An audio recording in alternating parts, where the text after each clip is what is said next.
So I'm really excited about the new double filter attachment. All right, we'll get to that in just a second.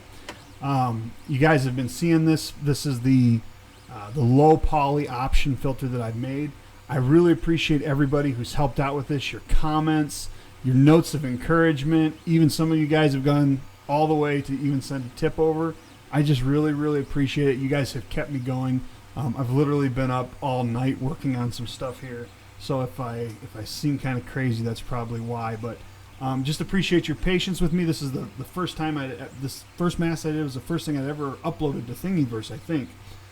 Anyway, to those who don't know what this is a low poly face mask. It's designed when printed with this cap that goes on it. It's designed to come in right at around 21 grams. So very light. You can print them fast. I know some of you guys are mass producing these for your hospitals and different places. It just uses a simple makeup pad or makeup remover pad. You just put it on the front, or as I like to do, just actually stick it in the lid, just like that. You just stick it in there, and then it just screws right on. This is a great option for, if you're, I suppose, working in a hospital. This lid is a little bit heavier than this lid, but what I like about it is if somebody sneezes on you, it hits the front, because you're bringing the air in through the back, so it just creates an extra barrier there for you.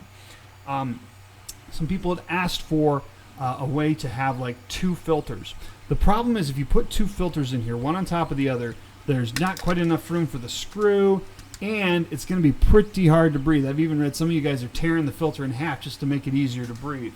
So that's where we came up with the double filter option. How this works is it screws onto your existing mask. You don't need to reprint the mask if you have one. You don't need to reprint the lid. It'll use the same lid that you had before.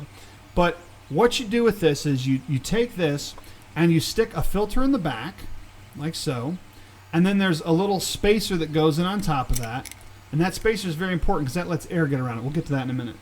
And then you just simply put another filter on top, just like if you were using the regular mask. Just treat that like it's the regular mask, and you just screw the lid on. Okay. Now, what you're going to do next is you're going to just treat this whole apparatus as though it is a lid. If I can get it to go here. There we go. You're just going to treat this as if this is a lid. So you're just going to stick it on. And how this works, I don't know if you can see it in the video or not, but right there on the side, there are these channels right here. And this basically is where the air goes in for the back filter. So each filter has its own air source. So the air goes in there for the back filter. And then the top one here, you can kind of see these ribs on the, let's see if I get that where you can see it.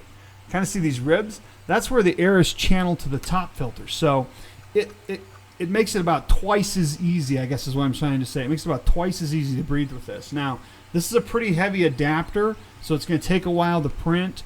You're probably not going to use this for like mass production, but if it's something you want to make it easier to breathe, it's a great option, so I highly recommend you try that out. Again, guys, I just thank you so much. Thank every one of you who helped me out with this project, who've encouraged me along the way. It really means a lot to me. Thank you so much.